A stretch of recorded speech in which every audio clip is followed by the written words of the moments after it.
हम इतिहास में अक्सर बादशाहों और सम्राटों की कहानियां सुनते हैं, लेकिन आज हम इतिहास के पन्ने पलटकर एक ऐसे नायक की कहानी जानेंगे जिसका नाम शाही खानदान से नहीं बल्कि अपनी काबिलियत और तलवार की धार से बना।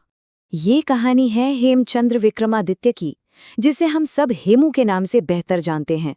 एक ऐसा नाम जो किसी महल में नहीं बल्कि रणभूमि की धूल से उठकर बना था।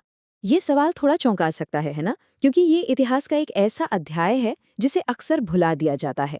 तो चलिए आज उस शख्स की कहानी जानते हैं जो 350 साल के लंबे इंतजार के बाद दिल्ली के सिंहासन पर बैठा। हेमू की कहानी किसी शाही महल से शुरू नहीं होती, बल्कि 16वीं शताब्दी के भारत के एक आम बाजार से शुरू होती है। सोचिए, वो दौर था जब चारों तरफ राजनीतिक उथल-पुथल मची हुई थी। दिलचस्प बात तो ये है कि हेमू की शुरुआती जिंदगी में ऐसा कोई भी, आप कह सकते हैं, संकेत नहीं था कि वो आगे चलकर एक महान सेनापति या सम्राट बनेगा।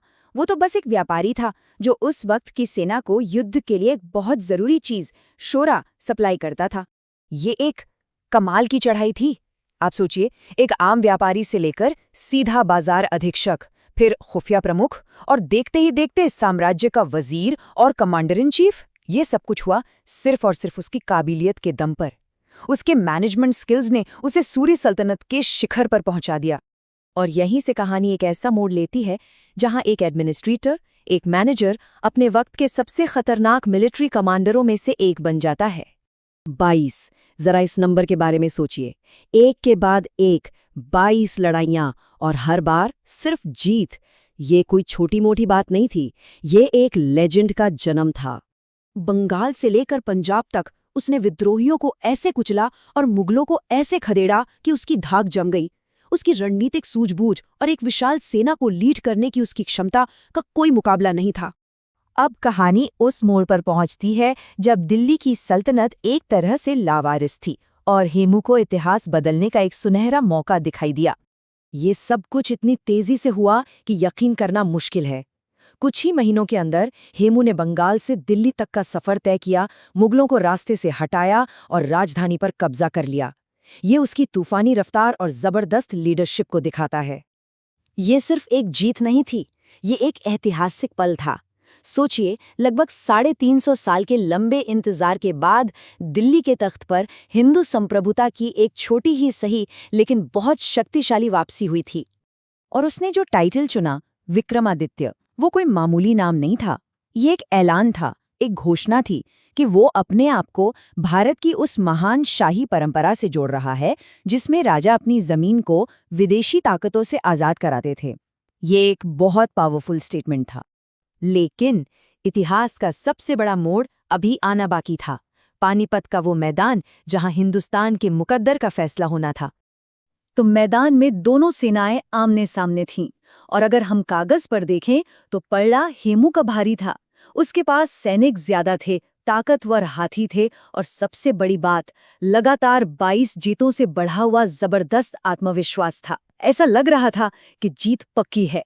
लड़ाई शुरू हुई और हेमू की सेना मुगलों पर सचमुच कहर बनकर टूट पड़ी। उसके हाथियों के हमले ने मुगल लाइनों को चीर कर रख दिया था। मुगलों की सेना के दोनों हिस्से पीछे हट रहे थे। जीत बस कुछ ही कदम दूर लग रही थी।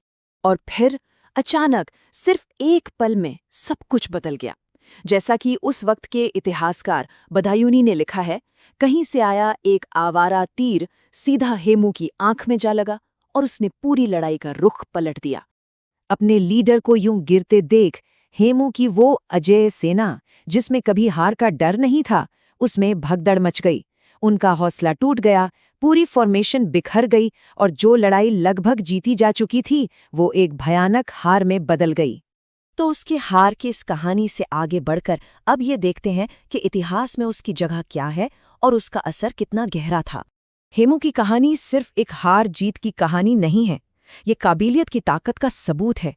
एक आम इंसान के सम्राट बनने का सफर, और विडंबना देखिए कि उसी की हार ने भारत में मुगल साम्राज्य की नींव को सदियों के लिए मजबूत कर दिया। इसीलिए इतिहासकार उससे भारतीय उल्का या इंडियन मिट्योर कहते हैं। और ये नाम कितना सही बैठता है ना? एक चमकदार, ताकतवर रोशनी जो आसमान में तेजी से गुजरी, एक शानदार लकीर छोड़ी, लेकिन उतनी ही जल्दी गायब भी हो गई।